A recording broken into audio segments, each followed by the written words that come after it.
Roundup live here on SourceFedNERD. I am Matt Lieberman, joined on the couch as always by Mr. Sam Basher, Ms. Maude Garrett, and Mr. DJ Wooldridge. Hello. A little housekeeping before we get started. As always, this show is available on 3 incredible platforms, people, okay? It's available on YouTube. We stream live every Friday at 1 p.m. Pacific Standard Time. So, if you're watching this later, if you're listening to this later, maybe you should consider watching us live so you can interact with us, okay? It's also available on iTunes and SoundCloud. If you haven't subscribed to us on YouTube, if you haven't rated and reviewed on iTunes, get to it. It helps the show and it helps you, okay? I've got a couple of reviews that I would love to read out. Ooh. Yeah, we said we would do it last week, so it's happening. Love it. So if you are on iTunes and you give us a nice 5-star rating and you tell us why, I could be reading it out at the start of the show. Just like Abolek has done and said, this is what I look forward to every week. I hate when I have to miss it. You guys are great. Love all your faces. And Chris and Carla say, funny, insightful, with awesome people. Love everyone's opinion and the conversations. From someone that doesn't read comics, the show makes it fun to learn about different characters. Any Super. Any specific ones for Sam, or has a point, or anything like that? Or Sam's tiny place, anything like that? This is a little subtle plug for you. Yeah, thank you. We'll find a plug for you, Sam. Oh, here we are. I do have one. There we go. We have one from Your Superhero Needs. I've cut off the first half of it, so this will be fun to read. Everything you want about superhero TV shows and some comic info. Great hosts, a plethora of opinions, and sometimes great insight. Mode. That's me. Yes. Matt, Sam, and DJ do a great job, and I recommend everyone to tune in and listen and also rate and review the show. Wow, he's doing your job. Thank you. So, a few more things. Obviously, the best ways to interact with the show is to watch us live and chat with us on YouTube, but you can also tweet at us during the show and all week long using the hashtag SHRoundup, and Sam will read off your tweets, okay? Obviously, the big news this week, before we even get into superhero news, just letting you know what's on the show today and what's happening tomorrow. Big news is Jessica Jones, the whole first season dropped on Netflix today.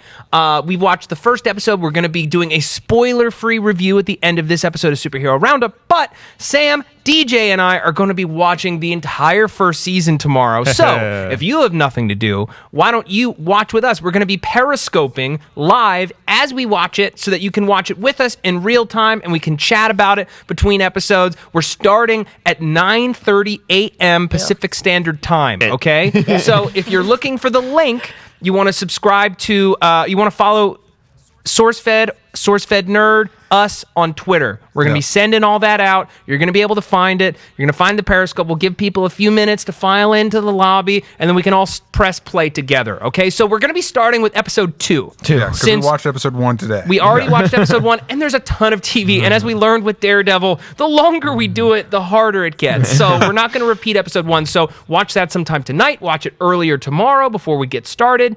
And it's going to be just a great, full, fun day. I apologize for not being there. I really wish I could. I think it would have been fun, but unfortunately I'll be on a plane to Australia, so you'll be in my thoughts. Yes. Maud scheduled a whole week trip to Australia just to avoid streaming. Just to avoid a live just so stream. that she could space it out like a normal person. So long, Stinktown. Also, since we're doing a spoiler-free review today, since a lot of people, I mean, it literally just came out today, a lot of people have not had a chance to catch up on it, please also don't be an asshole and don't spoil it in the comments. Yeah, if you want to say something about Jessica Jones in the comments, it has to be spoiler-free. And if you have to ask if this is a spoiler, it probably is. Yeah, so just be respectful of all the lovely people that watch our show. Keep the comments to good, bad, haven't seen it yet, No. have seen this many episodes, just to stay on the safe side and respect your fellow viewers.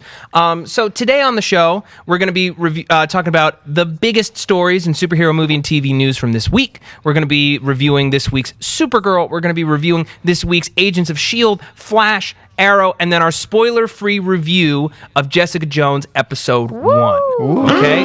So, once again, we'll give all that information about tomorrow's live stream at the end of the show, but I hope that you tune in. It's going to be a really great, fun day. Yay. Yeah. Okay. So that was very genuine. How about we talk about some news, please? Yeah, okay. We got 3 quick stories for everybody. Joe Quesada over at Marvel, he confirmed that Iron Fist is still in development at Netflix, and when asked about the Netflix movie rumor that's going around, DJ, do you remember the quote, exactly what he said? He basically asked the person that was interviewing him, like, oh, where'd you hear that? Did you hear it on the internet? Then it must be true. But he didn't outright say it's not true. Yeah. So, I mean, maybe. I'm just glad they're still working on on it because I think Iron Fist is a great character, and I think they could do some cool things with him. Do we want a Moon Knight series? Yes. Do we want a Punisher series? Yes. Both would be really cool, but do we still want Iron Fist? Yes, please. Yeah. I would argue, don't give up. I still want Iron Fist more than either of those two properties. I agree, too. It's more so interesting and different. I was saying before the thing, I'd actually wish Iron Fist would have the same presence in Luke Cage that Luke Cage has in Jessica Jones. But for those who don't know Iron Fist, give us a quick one-liner. Iron Fist. He's one of the world's greatest martial artists. He has a super-powered fist that he got by putting his hands inside a dragon's heart. What happens if you've got a dirty mind? What does Iron Fist sound like to you?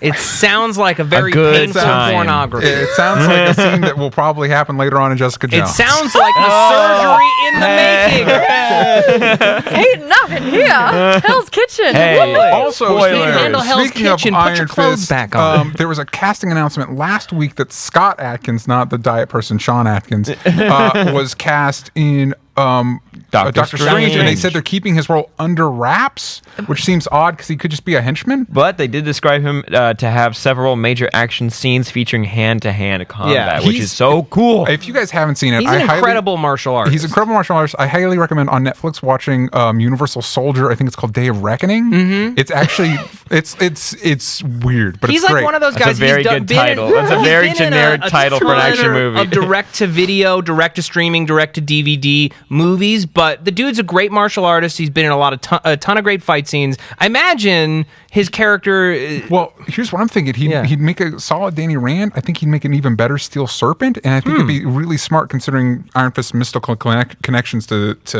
drop in somebody from Iron Fist into Doctor Strange. And they're in Nepal, which is close to where like the entrance to. It's going to get into weird mythology, but basically that makes sense, and that'd be pretty cool. Yeah, and he would be a great presence on a Netflix series. And why can't the ancient one be in Kunlun? That'd be cool. Yeah. You know, Maude, what do you think about that?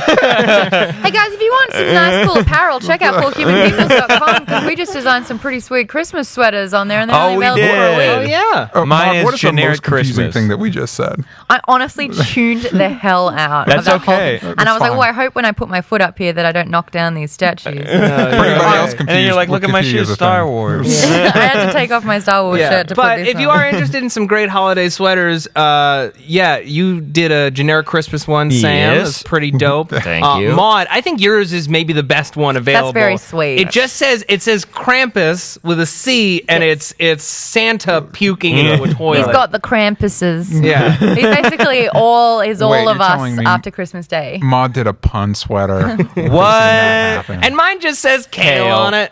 Just if you want to have a kale sweater, if you want to massage, just say, hey, why don't you massage the kale? Don't do that. That's creepy. All right. I also really like Steven Suptic's because it takes a minute to figure out what It's a little messed up. It's messed up once you figure it out. But no. Go look online.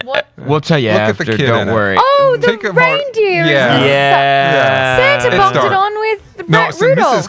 Mrs. Claus. Got it on with Oh, of course. Yeah, Santa's not doing shit. Santa is that would make Santa very magical. Yeah. Any other news that I wonder if Jessica Jones confused me so much.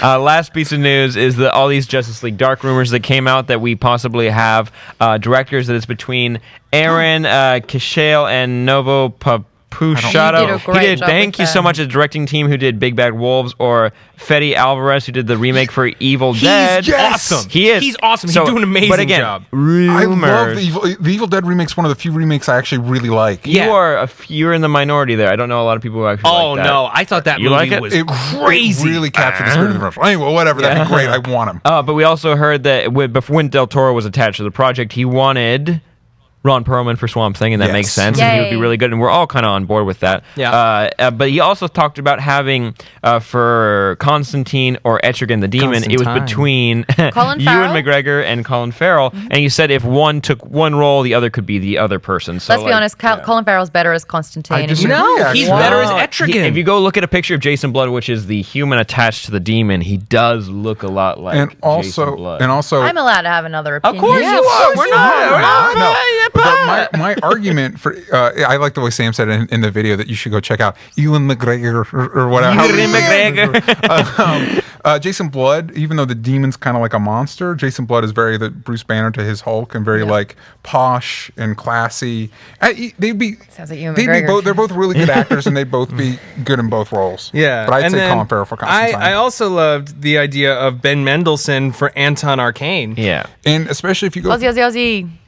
Ben Mendelsohn's Australian. he was also really good in Bloodline. Killing Him Softly. Oh yeah. Oh, that dude is just everyone. very talented. Oh, and they also talked about having Madame Xanadu, who is not someone's favorite character in DC, but she's okay. And Zatanna, but Zatanna is going to be really cool. Yeah, but in Monica Deadman. Bellucci as Madame Xanadu, which would be great. That would be she's cool. fantastic. Yeah, I love her. Yeah. And Deadman they want a comedic presence, but what do you guys think? What do you have any casting like dreams? Ooh, man. Yeah, maybe a Constantine. I said Matt Ryan in the video, which you guys should all check out. And I dropped my said- Indigo ring. I said Nikolai from Nikolai Coster-Waldau. No. Yeah, how Jesus do you do that? Christ, man. You really want Walking a hot IMDb. Constantine. Adewale Akanayak Baji. Yay! Hey, thank you. I I don't know. practiced. Honestly, I like all of that casting. You said in your video Olivia Wilde for Zatanna, But which they did say they wanted someone who's Latino or I'm down with 'cause African American, right? Shake it up. Yeah, Yeah. that's what they said. So obviously she went for that because she's very white. For Deadman, I know that this is kind of an out of left field choice.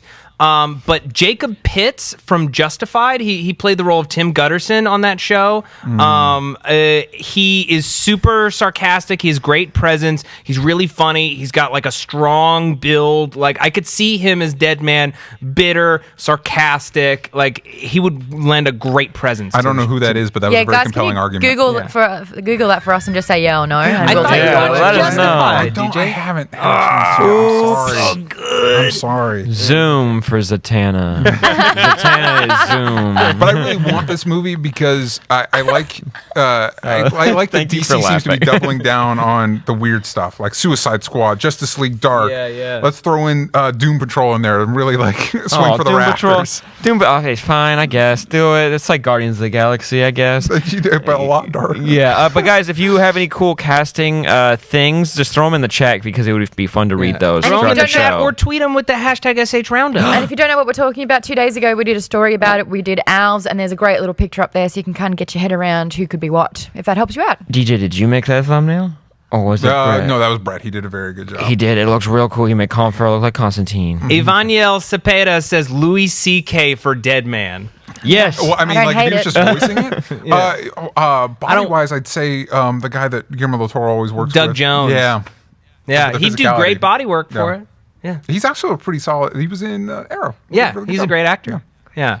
All right. That's it for news, guys. I'm All ready right, for some let's shows. move on from Some news. drag. So, do we want to check in with iZombie real quick? I didn't get a Yes. chance. My internet has been down all week, so I didn't get a chance to watch Gotham or Heroes. Oh no! I I didn't watch a couple as well. I watched Heroes. By you now did I am watch Gotham resigned Heroes. to and proud of my vigil as the lone member of this panel still watching Gotham. I'm about to tap out of another one, I think. But anyway, let's kick things off with iZombie. I like to be the iZombie advocate for that, but I know that everyone else loves it just as much as me. So it's pretty much the show that we all watch, even though we're going to spend 2 sentences talking about it. In this particular episode, I really loved the fact that we have got...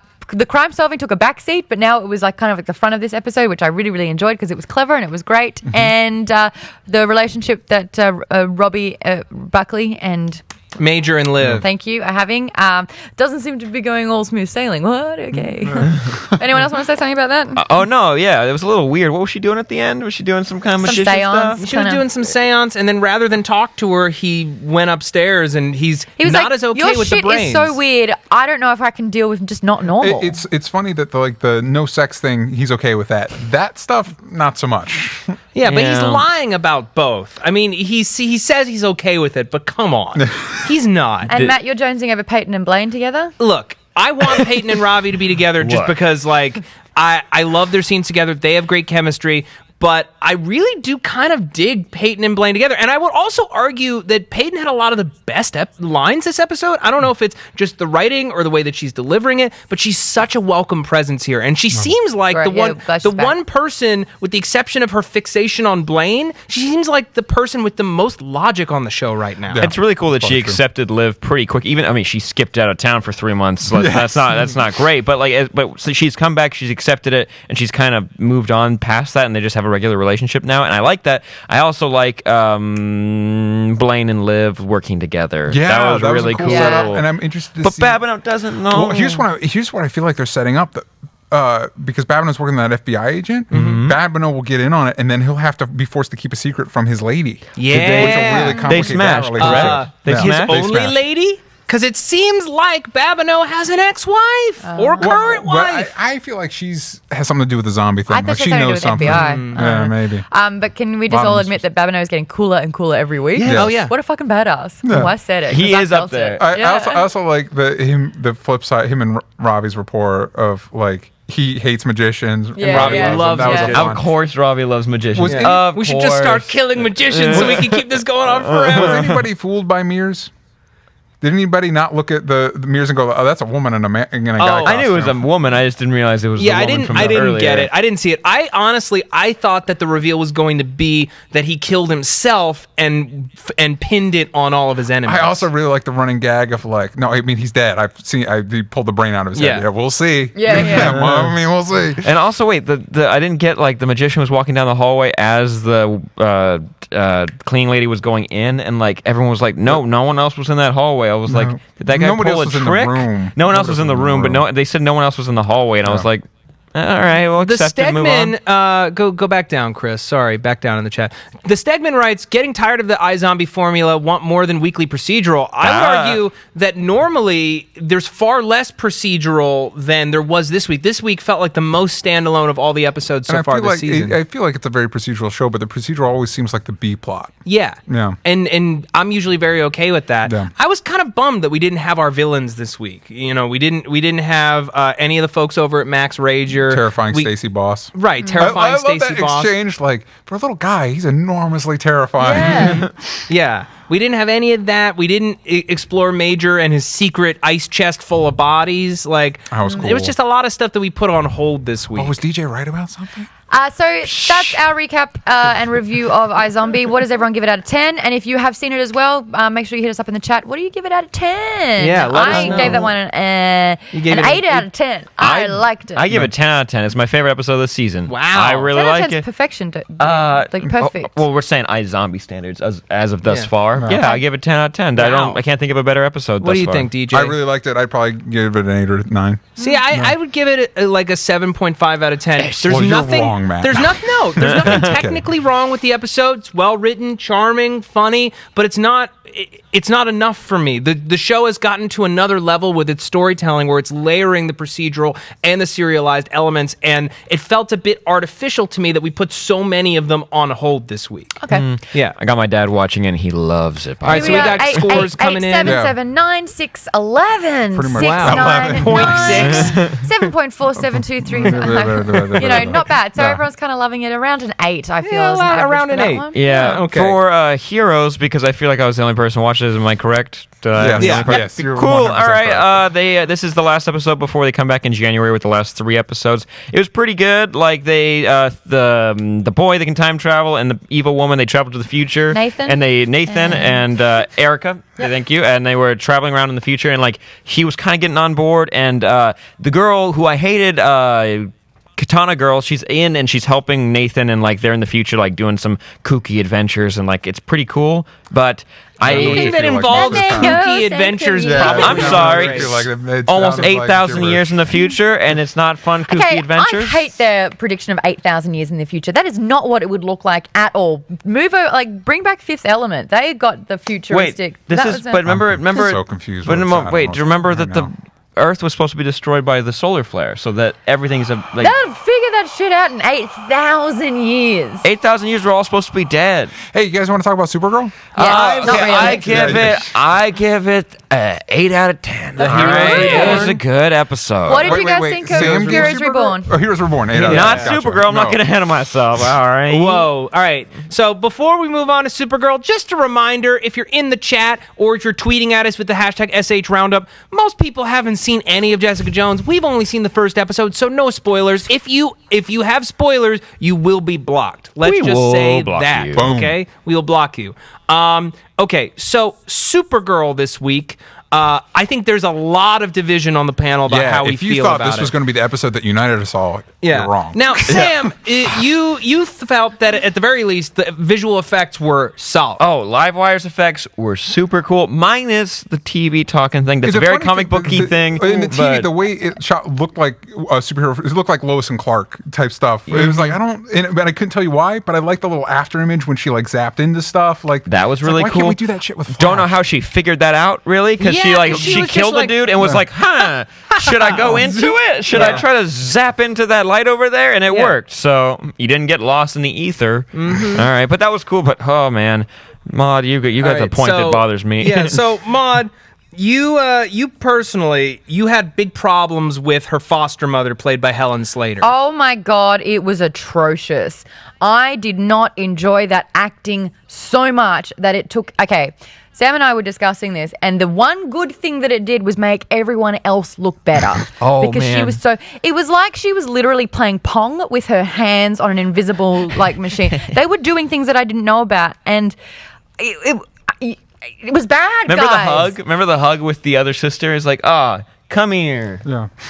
It's actually funny because some of the acting in Jessica Jones bothered me more. Oh. And here's why. No, here's why. I'm actually very thankful that Jessica Jones was this weekend because you've been talking about this for a while. And for one, I feel like in TV, acting can be pretty spotty in points anyway because of the nature of it, unless you're talking like a Breaking Bad. Sure, because you don't have a ton of time to shoot it. And obviously this was stunt casting. Right. But I feel like you can use a musical metaphor in the fact that if things are on tempo, like each song is its own entity. And so there was even though she wasn't the strongest actress, there was a sincerity to it that I was able to believe in and follow it through. It'd be like somebody coming to me, for me, it'd be like somebody saying like, oh man, Bob Dylan's singing is bad. He doesn't sing the way that's not the point. Like, remember that superhero shows are opera. The most popular superhero in the world, like it's everything. DJ, that was just bad acting. That was bad acting. But it wasn't we're not even for me. It wasn't distracting. We're not attacking the show because her voice was fine, and it was wooden. But it was also, I will take corny sincerity over cool with a capital K and a W any day. W. I'm gonna say this, and I know that I'm alone here. I liked her. Get out. I liked her. She didn't bother me. I felt like the scene between her and Chyler Leigh when they were discussing her growing up and why she's harder on her. I far preferred Helen Slater to Chyler Leigh to Alex. I thought that she was crappy. But again, there's a sincerity to it. Yeah, I bought it. I bought that she was their mom. I didn't actually buy. I didn't buy any of the dialogue either. It was just like, "Come on, mom, I'm really trying here." No, and your father hates you. It's like, what the hell? And you disappointed your dead father. The dialogue here was a lot better than on Flash because it came from a place of understanding. The Flash is a different problem we need to talk about later. But for me, Livewire is one of my favorite Superman villains, and I thought they did a great job adapting her to live action. It was Livewire, really by the way. Livewire wants everyone to know that Kesha's new album is out because I can't differentiate. Before she got all blue, I had a crush on her. Right? In this show. And I liked that her origin is essentially the exact same as it was on the Superman the Animated Series. Exactly, note for note. That's what you've got. What? You've got comic book bias, guys. No, because here's the thing. Who gives a fuck what their origin are? One of the most popular superhero franchises in superhero history is they were born that way. Wasn't Livewire invented for Superman the Animated Series? It was invented for Superman. That was her first appearance. And it's like, so Lightning, it doesn't... none of that shit matters. It's all magic gobbledygook anyway. So let's go over it as quickly as possible and get to the cool lightning shit. Just ground it in a little bit. Because I'm just a commonplace American boy that just wants a little bit of reality. A lightning bolt going through it. Okay, a lightning bolt going through an alien from another planet that can fly and shoot lasers out of her eyes. Who knows what the fuck would happen? This is the equivalent of if that happened in real life. I'm holding Matt's hand. I get struck by lightning. I'm really good at speaking the alphabet in one word, and he gets that talent through the lightning. Because it affects his whatever. It doesn't matter. That is the same thing. Not only that, they made the villain more interesting because they connected it to another character on the show and helped elaborate Cat Grant and who she is. Guys, you're loading the bullshit gun that you're firing at this show. Legitimately not firing the bullshit gun. Look. This was easily the best episode of this show. Now, I'm not saying that it's as good as any of the other shows that we watch. DJ is. I disagree. Yeah. DJ is. But I would say that this episode of Supergirl was better than some of the worst episodes of Flash by a mile. If only because they made Cat Grant relatable for the first time. Yeah. They developed the relationship between Cat Grant and Kara in a way that felt believable. Yeah. I didn't entirely hate the mom. James can't act. And they added a compelling mystery in what happened to Dean Cain, what happened to the father with the DEO. Now I feel like I have a reason to watch. And the fight scenes were better. I hated Livewire, though. Hold on. Somebody said, it's different, Sam. You're both humans. I'm sorry. It's fictional. All right? That's not the point of what I'm saying. Wait, hold on. Does not have a point. Awesomeness. I will admit that Helen Slater is not the best actress in the world. Okay, so they used her. They used her because she was originally Supergirl on television. And I don't know if in the movie. In the Supergirl movie. And I don't know if you guys knew that. And I feel like they were doing that and Dean Cain because he, too, was Superman. By the way, let's not do stunt casting for important characters in the show. It wasn't worth it. That nostalgia tapping into wasn't worth it. Unless it's Mark Hamill in The Flash, because that was great when they did him. Mark Hamill in The Flash, and also Flash from the 90s, Henry Allen does a pretty good job, even though he's completely useless on the show. Okay. And we'll get to that soon. And I just want to bring up one last part with Supergirl, and that is please, writers and the director, please don't get Calista Flockhart to do anything but talk. Because when she was trying to run around and do any kind of mild stunts, I would argue that Melissa Benoist also looks weird running, and so does Jessica Jones. Melissa Benoist couldn't even punch you in the face if she was an inch away from you. Okay, well, maybe. I don't know. Okay, guys, I'm not watching Supergirl again. Okay, I don't think. Fine. You don't have to watch it anymore. I don't. Help me understand why do you hate it so much? I don't understand. Help me understand why you hate it so much. Because here's the thing that I don't understand. Let's keep this to a minute. Do you like Flash? I do enjoy the Flash. I think the writing is terrible on Supergirl. I think they are falling into every single cliche. I don't think the acting is great at all. How is Flash's writing, acting, or any of that better? We're gonna need some ice because we gotta cool down. They found their groove. I think the Flash found its groove very, very well, and it had strong characters that lifted everyone else up, and there was believability, and there was a comic relief, and there's chemistry. Drops the goddamn I would argue that this is the first episode of Supergirl where I see the beginnings of that. I see the path that they're on. Also, great references, referencing Club Apocalypse, which might be referencing the New Gods, which I'd love to see on this show. Referencing Wynn's dad, who's Toyman, who they've already announced the casting of. I'm really excited to see that. And another villain, that connecting it with the main cast. I will admit, I'd keep the actress, but I'd have Mehcad Brooks be John Henry Irons, and the guy playing Wynn be Jimmy Olsen, because he's essentially fucking Jimmy Olsen. Hey, think about this, though. Jake Pebley on Twitter, right? Should have caught the lightning like Zoom. Think about that. Yeah, like a spear. Think about that. And Supergirl should have caught it. It's like, that's really... that's a real hot almost made a supervillain there. Should have thrown it away. All right. We're going to move on to Agents of S.H.I.E.L.D. Thank God. In the interest of time. Now, Sam, you really, really enjoyed the scene between May and Lincoln. Like, we were expecting May to totally chew him out, but instead, we had this great scene. She's ashamed. She's ashamed for her husband, her ex, or whatever you want to call him. But, like, it's just, she felt so bad because he's murdered his kind. No. He's gone around and just... Yeah, exactly. And I couldn't find the word. I went through the whole dictionary in my what brain. we've seen of May as well is that she's always kind of been defending him, you know, like she's had falling outs with people because she's always put her husband first. And I think that the ultimate betrayal, and she's got to live with that. No, and it also made sense because what they set up in the previous episode was just like, don't hurt him, just like, let's get him somewhere safe and we can move on from it. But her choosing to like shoot him like 5 times in the chest and he happened to not die, it shows that like she's ashamed. She feels horrible for what he has decided to do with his gift. Yeah. Also, the end with gas, but we'll talk about that soon. Yeah. I just thought this episode was great across the board, and I'll get into my points in a sec. Now, Maude, how did you feel about it? I watched 8 minutes of it, and whew, that was intense. And what was the favorite part of it? Well, there was some dialogue that took place. Nice. Oh, boy. Yeah. Okay. What did you at least think of that opening fight scene between completely forgot. Ward Pow, and pow, all pow, those pow, pow, pow, pow. Oh. No, I liked it. I Yeah. love pow, pow, pow. I That's love my Star way of Wars. saying she liked Pow, it. pow is awesome. You didn't get that was a good thing. I forgot how awesome Grant Ward is. Right? Okay, Yeah. I read a review saying that like it's really cool to see Ward running Hydra because he's so like sinister and smart, but like getting him one-on-one in a fight in like just a room, it's like later he used a blowtorch on a dude's face. Ooh. If you're gonna watch that later, I'm sorry for spoilers, but oh my god, I was really scared. Yeah. I was like, Awesome. yeah, it was real cool. Golly. Yeah. I got a beard singe. Also, I think him and Powers Booth, I thought a great use of Powers Booth in this episode. We did reveal, despite the producers really going out of their way to say he wasn't his character from Avengers, it was officially announced that he is. In the show, they say he was on the World Council. Yeah. So it is the same character from Yep. Avengers. Yeah. But I thought he was really effective in this episode. I'm interested to see finding out more about the backstory of Hydra.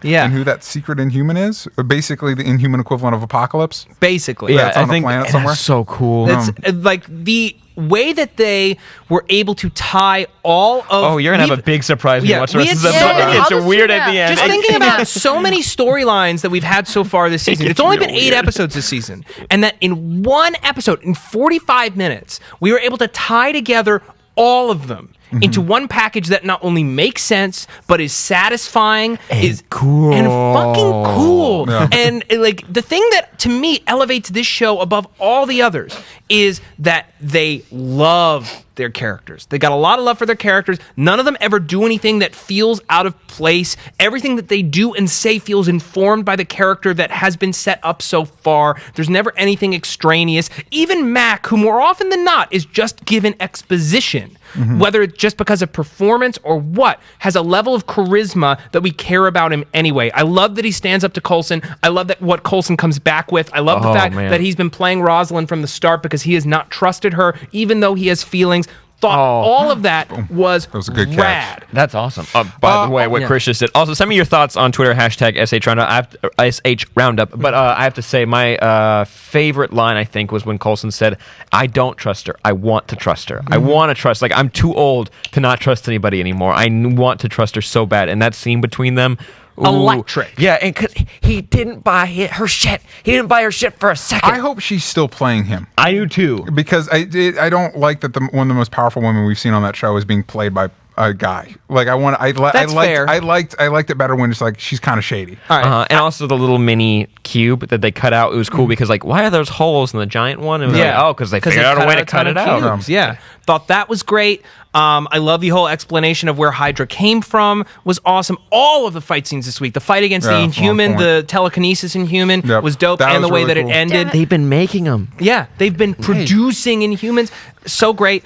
Part of it's Here's the one journey. thing though that I'm not sure how to feel about, because when I saw I'm sorry, Maude, the Fitzsimmons kiss, and a lot of folks in the chat are going crazy about the Fitzsimmons kiss. I threw my hands up in the air. I was so excited. I was watching you. I was so excited. Oh, I saw that too. But then I was talking to my friend Jesse Klein, who's one of the hosts on the AfterBuzz TV Agents of S.H.I.E.L.D. show, and he's like, that was horrible. And I was like, what are you talking about? He's like, she has PTSD. She was on a planet for months surviving. Realistically, he's taking advantage of her because she right now is too like so far gone because of that that whole experience. She can't properly give informed consent. But does the audience want her to have PTSD, or does the audience want her to? Well, that's the My thing. problem with that scene was the kiss. We finally like no. See, It's but too- whatever- it's that like, to me made more no, you sense, guys and that's can why I'm okay with it. fucking date while you wait to get the other guy. Like, it because doesn't matter. they're both We're cursed. We're cursed. Well, that was weird. Yeah. But they both are struggling from PTSD. They're both still dealing with trauma. He's only 2 years out from nearly dying. She was just on this Severe planet. brain damage. He can't resist. He has to. He can't resist not kissing her anymore, and he lets himself go for just 1 second. They let themselves go for 1 second. But they realize that they're not there yet. They can't just jump in. Neither of them is in a place. I thought that was very realistic. I thought that it was earned. I just thought it was awesome. And it's 3 seasons too late, says Harrison Morgan Adams. My big problem with the Fitzsimmons stuff is I think they're the show's best actors, but I feel like the show tries to oversell their shit so much. Like the music comes in, and they're like, let's crank this moment up to 11 to make it just feel like it's not. I ate it up. I mean, that's podcast TV for you. You could say that about any of the shows we watch. Yeah, I guess I want to like their stuff more than I do. But props to retconning all of Captain America, the First Avenger, with all that background for Hydra. I don't think it does about because 5 I like seconds. to think the multiple heads on Hydra. I like to think people use the That's idea what they of Hydra as explained. different excuses to do their own shit. What do you guys think of the episode? Out of 10. Quick, let's go. 10. 10 Wow, out of 10. 10 out of 10. It was one of the best episodes they've ever done, and this is still, I'll say it every week until it's no longer true, this is the best show we watch. Oh man, I'm so nervous for when it drops off because you're doing so well. Like you're seeing, Right? like you're about to finish the race. Just get to the end of the season. Like stay strong. But yeah, I would say I give it a 10 out of 10 too. Maud, that 8 minutes you saw, what would you give it? I give it 8. 1 for every minute I saw. Wow! Woo. I Damn, won't almost 2 say more minutes. Agents of S.H.I.E.L.D. is the best show we watch because I think iZombie is, but it's been very good this season. Yay. And it's been the most consistent of those traditional superhero shows. All right, so we're seeing 9981. Again, guys, if you haven't watched Agents of S.H.I.E.L.D., jump into this season because that's exactly what I did. I hadn't seen it any season beforehand, and it's actually really, really great. She's even worried about spoilers. She cares that much now. Yep. Yeah. I'm sorry that we just spoiled that. It's the best X-Men show on TV. Yeah, that's true. Okay, let's talk about Flash. Let's. Now, Some of your Flash tweets as they roundup, please. so right off the bat, I really enjoyed this episode. Oh, I really did It too. was it's not perfect. Really? I loved it. You know what? Our show has a lot of drama because different characters agree about different things. Now Sam and I are on the same page, and you guys are Shifting alliances. Yeah. I really enjoyed it. It wasn't perfect. Love me some Monkey Man. But listen, I love Gorilla City so much. I love Gorilla City so much, and maybe that makes me not objective anymore, but there's freaking Gorilla City on a live action show. Wait, and I'm time going out. bonkers. Did you understand what that was when you saw it? No. Yeah, okay, that's what I thought. That's why I wanted to know. What's happening? My only joke is Gorilla Explain to the City. people who haven't seen it. Sorry, This is the on end. We'll Earth start off 2. with the ending. In the comics, Gorilla Grodd actually is not the creation of an experiment. He comes from a city of sentient gorillas. Yeah, And so now we get in the Gorilla show. City. My problem with this, like, in Earth 2, we have a whole city of gorillas that we've experimented on. Listen, you come from a world that has Atlantis. It could just be fucking Gorilla City. Okay, that's You a don't need that's a bunch comic of- book nerd getting mad at that. That's also- okay. No, because it's dumber. Like, how many gorillas have you tested on psychic stuff on? Like, enough to create a city? A Like, good what world do you live handful, in? a baker's dozen, 13, and then they had babies. What you didn't realize, DJ, is that 4 different zoos were open in Central City at the time of the explosion. King Kinfred. Oh, hey, buddy. You comment on everything, and we really appreciate it because you always do really good comments. You said Hello. one here, which get Not back too down. far. You're getting excited. Down there. down. Harry played the part of Earbud Harrison a little too well. It was awesome. Actually, It it was. really bothered me. Yeah, wait, because we You gotta- never get to leave and then come back like that and be a father all of a sudden? No, because the idea, like, this is, I actually feel like this circles back to the acting on Supergirl, because the scene where fucking Cisco is having him say, like, That hey, was cool. tell me the most traumatizing thing that this guy has ever said to me that really hurts me deeply. Now do that as your act. You didn't do it well enough. Do it again. It was a very well acted scene that had no emotional tethering whatsoever. It didn't make any sense character wise at all. I liked that part. I did too. But I even liked though he did a good job, it doesn't make any fucking sense for the character to pull from that. He could use any lines from Zoom. Why did Cisco have him say the most damaging thing Reverse Flash has ever said to him? True. You know what I mean? But Like- quick question: when it came to that scene when he was being Harrison Wells from Our World, Yeah. he says very specific lines that were like they could have been fed to him because they would have been able to like convince Grodd more that this is his actual father. But he was like, "I promised you the city, and I promised you all these Plans things," for and I you. was like, "Did he have a Grodd over on his Earth? Did he make Gorilla City?" Yes, and so. You know what? Actually, that would make me buy a Gorilla City even more if it was this Harrison Wells testing on a bunch of gorillas. Like he fucked up and he was like, "I'm gonna have a gorilla party for all my employees at Star Labs," and I was like, and then he's like, "Oh my god, I have sentient I thought gorillas this was- in the The idea, I'm fucked up. I'm gonna have a gorilla party for my employees in Starlight. I thought this was the I'm best an idiot. episode for Danielle Panabaker this season. True. Her acting with Grodd was Her acting the with be- Grodd was great. her character still doesn't make any effing sense They to me. need, She's they need to thin bland. the herd. It's- They need to thin the herd. here- Like well, how many people, how many father figures does Yeah. Barry meet, and how many pep Iris- talks does he need from different people? Iris and Caitlin can be one. Like Iris, like Barry's starting to look like a big pussy. Here's Every here's 5 the different Iris times he and needs. Caitlin- You try being fast, so I'm biased. The oh, wow, Iris what and happened? Caitlin problem. This is a problem that I feel like a lot of shows have, where we've established enough things about a character that they should be three-dimensional. Like, take Caitlin. Caitlin, who was working for Harrison Wells, he was like a father to her. She was engaged. She was engaged to Ronnie. Ronnie died. She had tragedy. Then he came back Oh, from the she didn't dead, even feel and then he sad. died again. Nothing that she does. She trusts everybody when she shouldn't trust anyone because they could all be taken from her at the next second. Nothing is tied to the character development that has been set up. Like, that's why I liked her interaction with Grodd, because okay, we understand this relationship, and everything that she said was based on that relationship. But that so very rarely happens on this show and on Arrow.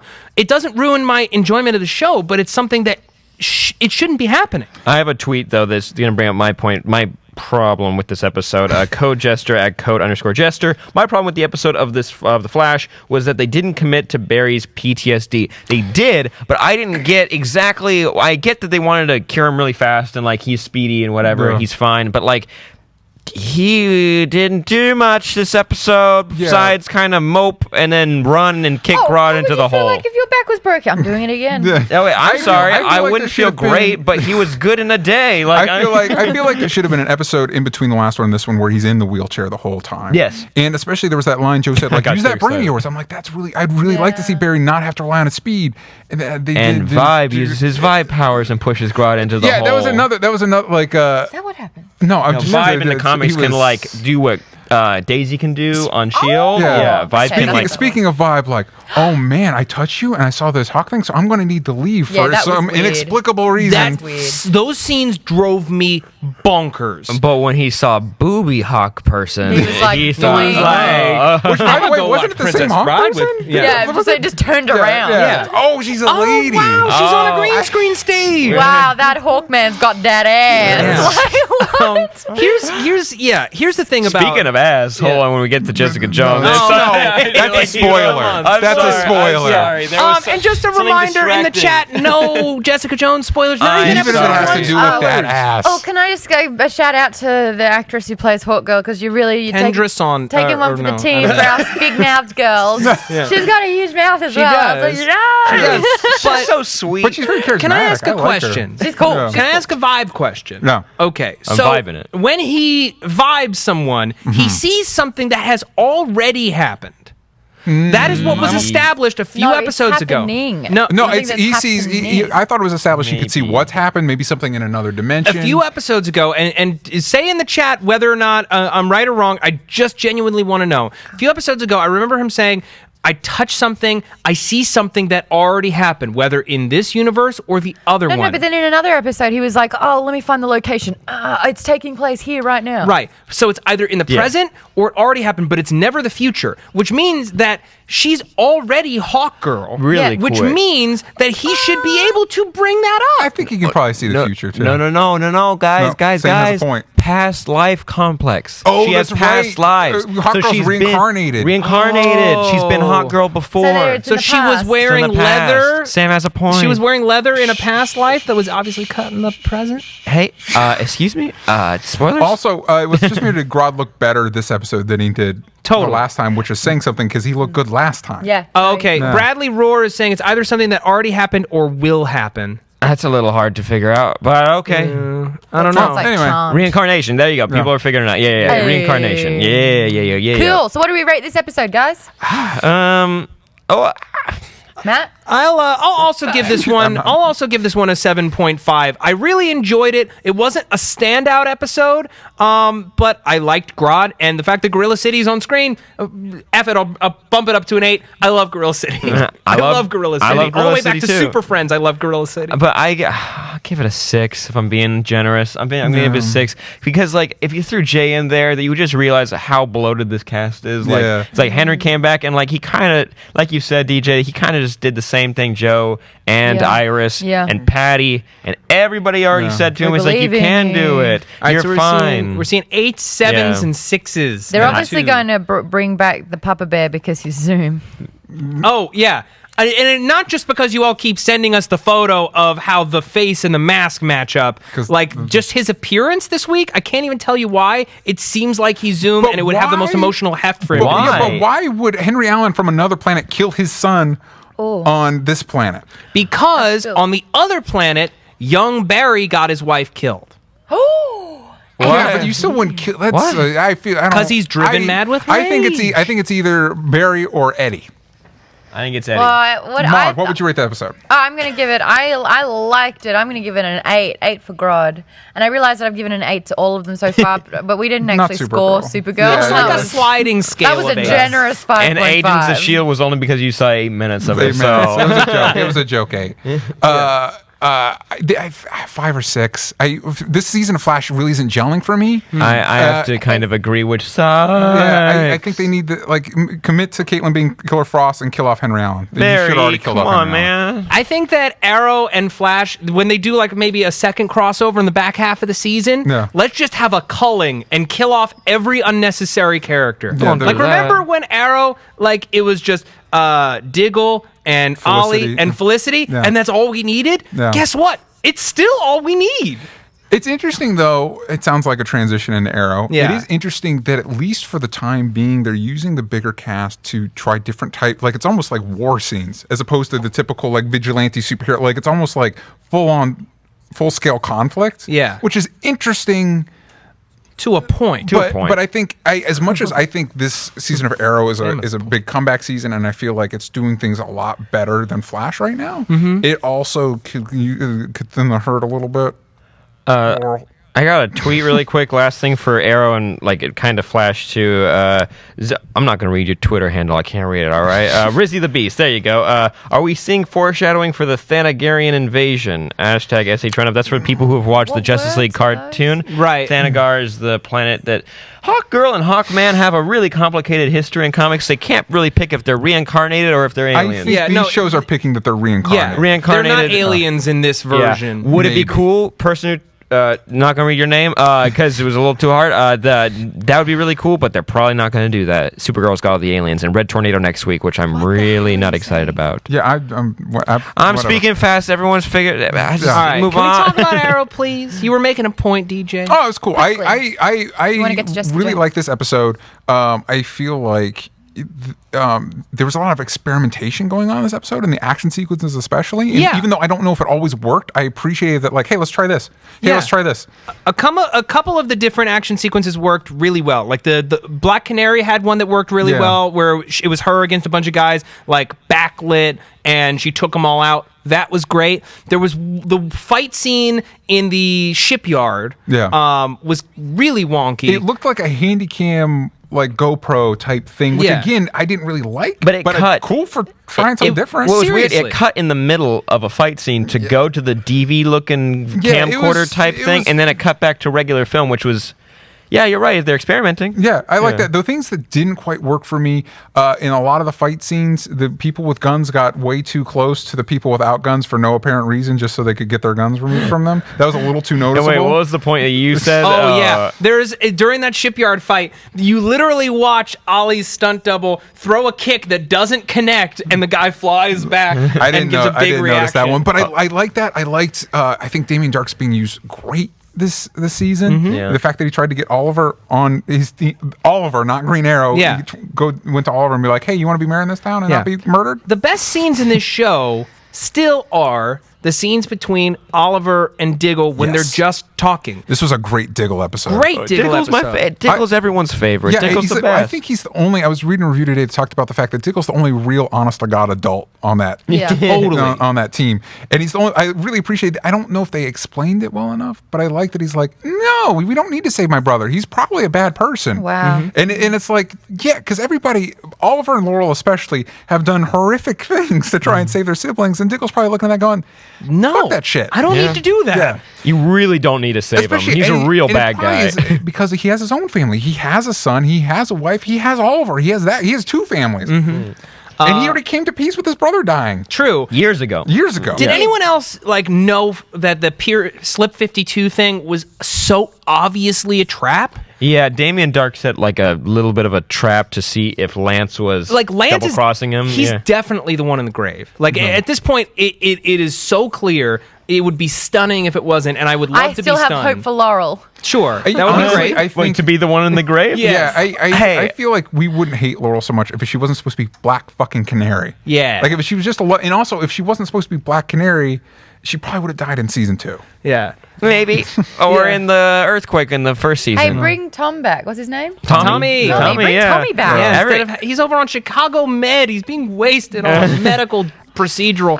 But the point I want to say I miss the Playboy philanthropist kind of, he was fun. But that's what Ollie was as well. They kind of missed the fun and youthfulness. Well, you got a little bit of that with Ray this week. Oh yeah, true. I really liked him coming in for the save on the big, again, more of that giant scale combat.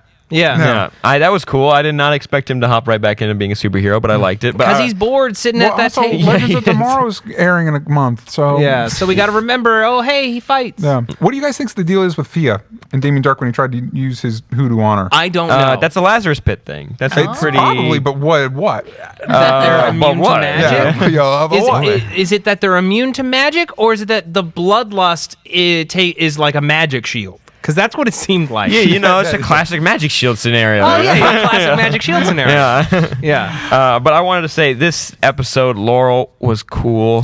Laurel had a good scene with Diggle, and she actually, and there's a tweet here from Crystal A. Neves, going to admit it, that hallway fight scene with Laurel was kind of badass. It was. She was cool. She didn't get her ass kicked for once. Yay. Demo Charge in the chat just wrote something that isn't true, but would blow my freaking mind. It would make me so happy. Tommy is Zoom. Earth 2 Tommy. That would be the most confusing twist. That's like a storyline that I know that they'll never do. But it's it feels to me like Ollie has so put the death of his best friend behind him. Yeah. He no longer freaking cares. But the idea that he could go to Earth 2 and save his friend. Yeah.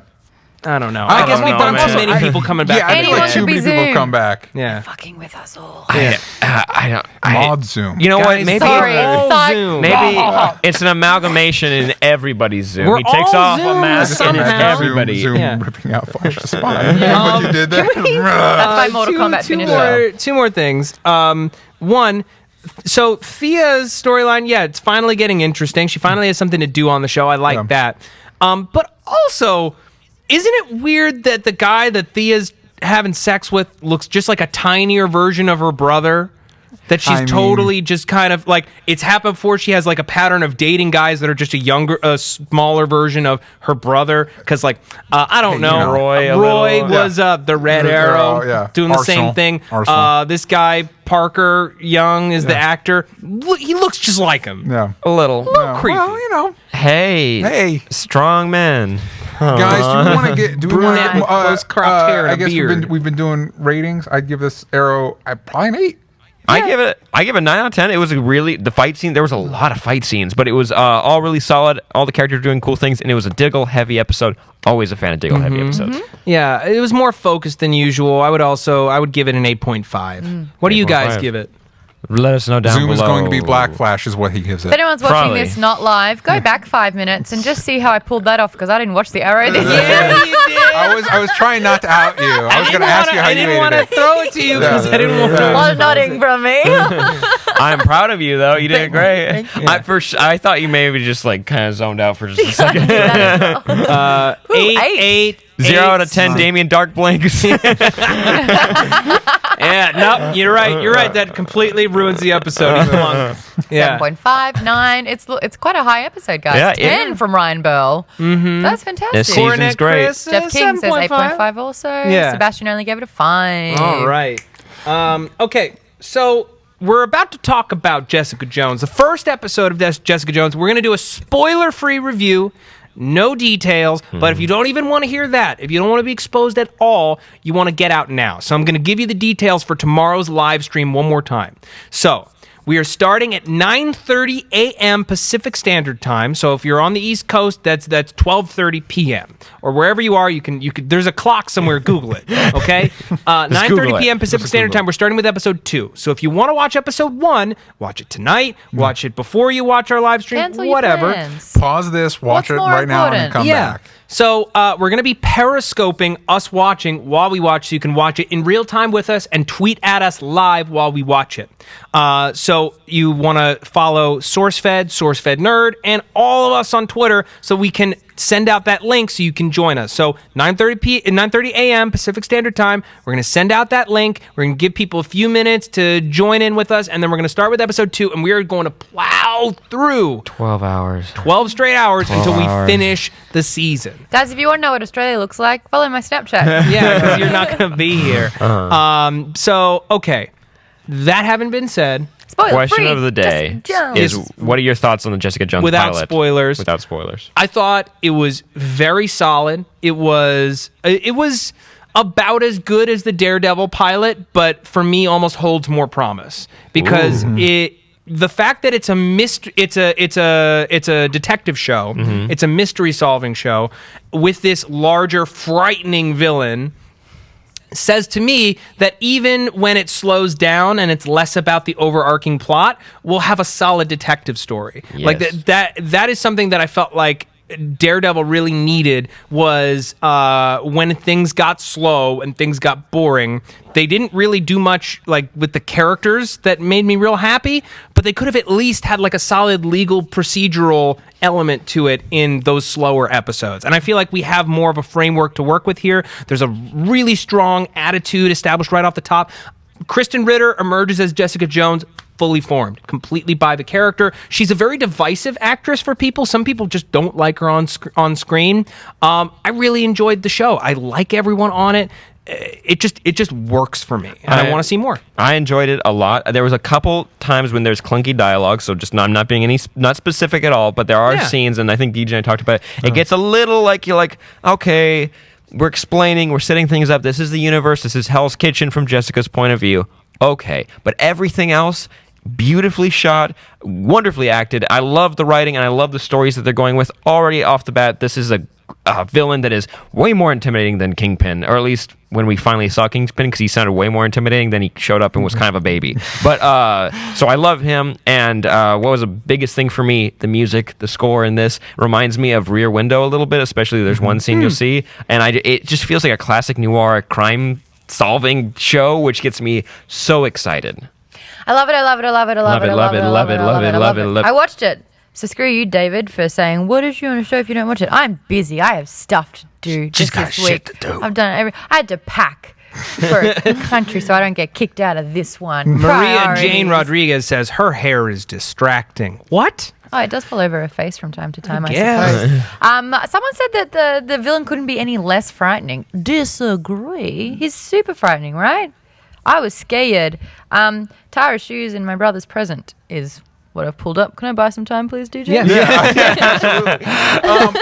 I thought it started off. Again, I'm coming into this with a lot of with like a big hype train. Okay. You know, I mean, there was a lot of people very amped and very excited about it. And right at the top, it wasn't immediately as grabbing. Some of the stuff it did, I've seen done better other places. But as it went, I thought it really gained momentum. One of the things that I hope it gets better with, and it seemed to get better with, is it kind of like going back to my music metaphor at the top. It seems to be kind of off tempo. Like there's a lot of lines that are like, I'm going to say something clever. Yeah. And it just, again, that sincerity. That's why some of the stuff in this bothered me more than Supergirl, because at least Supergirl was in tempo with itself and sincere. Right. But I feel like this show has been talked about for years. And Melissa Rosenberg, she originally wrote the version that was going to be at ABC and a few years ago. The clunkier elements are taking what was probably a very tame script and pumping it up for Netflix. And so I feel like that'll get ironed out as we go on. Some of the stuff I found out, I have not, unfortunately, read Brian Michael Bendis' original Alias run, but I found out some of the scenes were taken straight from it, including a specific sex scene, since we're not talking about spoilers, even though there's something something really fascinating and I think empowering about that scene, and I think probably is my favorite scene in the episode. Really? But I'm not going to get into it because no spoilers. Perv. But there's a lot of cool emotional stuff in that scene. I thought Mike Coulter's Luke Cage was awesome. The scene in the bar I thought was really rough with the cool dialogue. See, I liked it. Yeah. I liked their sparring. But the when he was taking out the trash, and I'm excited to see him on Luke Cage. Excited. I'm excited. I don't think this premiere is as good as Daredevil's, but I disagree. But I feel like I feel like it has potential. I really, really like this. I like it more than Daredevil so far. Whereas Daredevil's got like the 3-person camaraderie where one goes off and has the secret. She's so isolated here. And it wasn't until about 2/3 of the way through where you kind of get another character in her small, lonely world. And I kind of felt that detachment that she had. I do love the fact that it's a crime-solving thing again, but it's done in a way where it's like invasive, not to kind of like to help in a way. Like she loves to be a little distorted and creepy. She kind of loves to just tap into other people's lives because she just wants to distract herself from her own life. And I love this isn't every arrow, every flash, every Supergirl. Oh, she saved the day. The bad guy's gone. Amazing. Like, stay tuned for next week. See what adventures we can get up to then. That does not happen in this show. That does not happen hard. Doesn't happen. And it's to the point where this villain is so frightening that even if Jessica Jones does show off this super strength that she has, I have no idea how strength can tackle mind manipulation. And I think it's a frightening aspect to go up against. I'm with you. I legitimately have no idea how you're supposed to stop No, this because guy. I love this because they picked a villain, which it's like it's not spoilers because they talked about this previous to the show. He has some mind manipulation powers. We're working in the MCU, a world that is supposed to be grounded. There is nothing that can combat this at all. I don't know how. I would like to. How do you even fight it? Yeah, which, by the way, no idea. No references to that greater MCU. Thankfully, Yeah, no not shoes one, of that. really, which was also surprising. first sex scene in an MCU thing. Also, I feel like the first gay kiss on an MCU show. We've had the guy from Agents of S.H.I.E.L.D. who's the first openly homosexual character, but I think this is the first Lip lock. What is that actress's name? Carrie-Anne Moss. Carrie-Anne Moss. Thanks, IMDb. Hogarth is her character's name. That was actually supposed in the comics is a male. He's a male. Still getting all the ladies. But it's cool that they did a little gender swap, and they're just kind of pushing forward with what he would be doing in the comic. I feel like at least I should read Alias. We should all read Alias.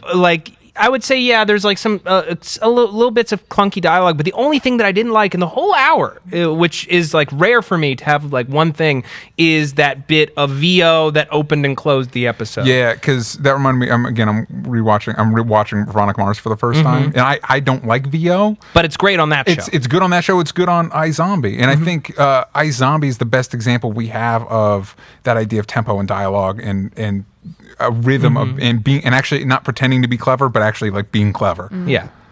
I like this tweet. Greg Awutin wrote, "We need that real life peace in these shows. Heroes aren't heroes all the time." Yeah. Oh, it's so refreshing. Yeah. It's so cool too. This show, I feel cool watching it. I know I'm not cool watching it, but I feel cool. Yeah. So once again, we are going to be watching the whole rest of the first season live on Periscope tomorrow. What'd you give the pilot out of 10? Oh, out of 10, I would give it a solid 9. I'd give it a 9. 9. I'd give it like a 7.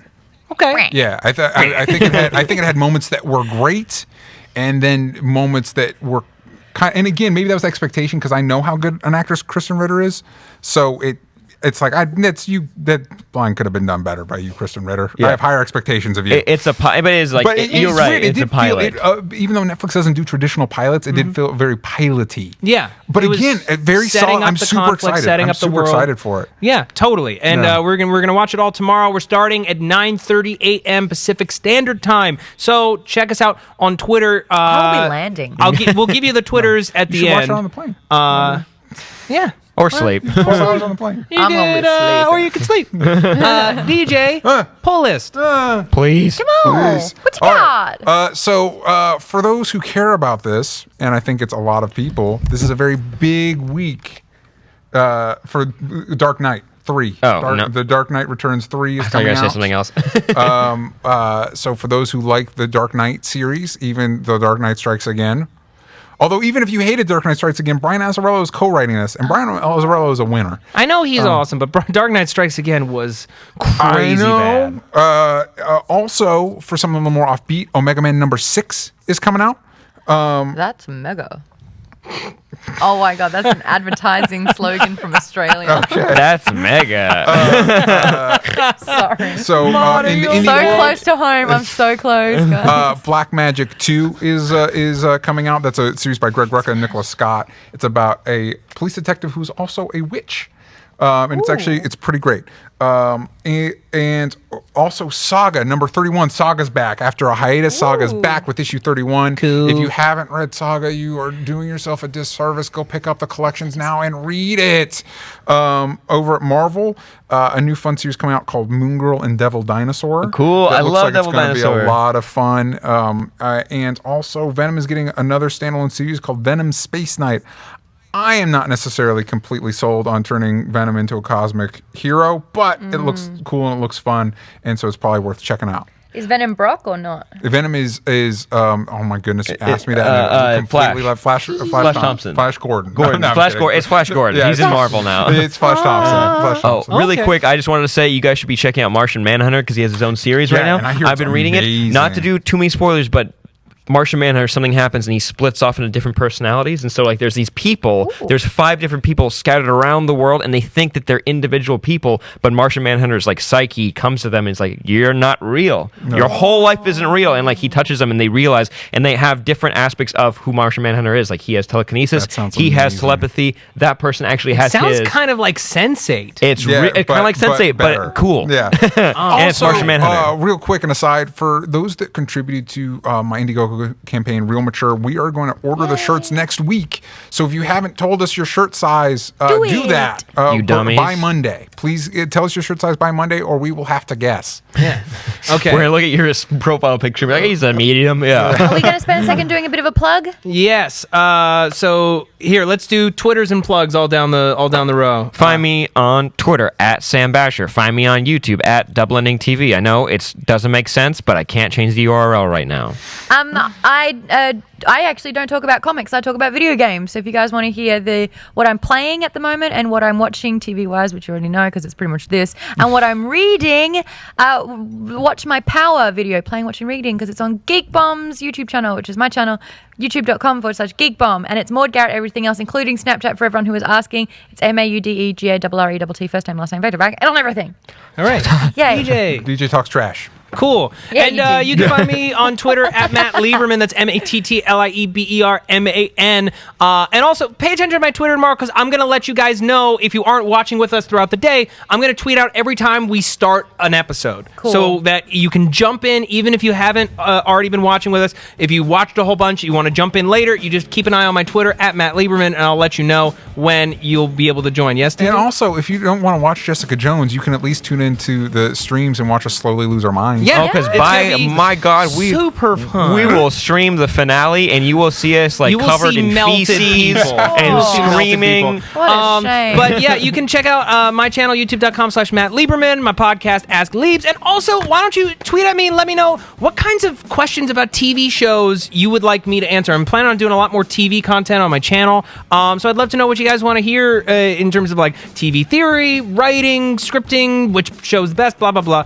Let me know on Twitter. Thank you guys so much. We'll see you next Friday, with an all-new episode. Although, just letting you know, because of Thanksgiving, it's not going to be live. It's not going to be live. We're taping the show on Wednesday. We're going to be reviewing the whole season of Jessica Jones. Spoilers, so watch it by then, guys. Full If you're watching this, spoilers. your homework is to watch Jessica Jones by this time next week. Yeah. We know you can do it. All right, be well, everybody. See you next week. Bye-bye. Bye. Bye. Where's my ring?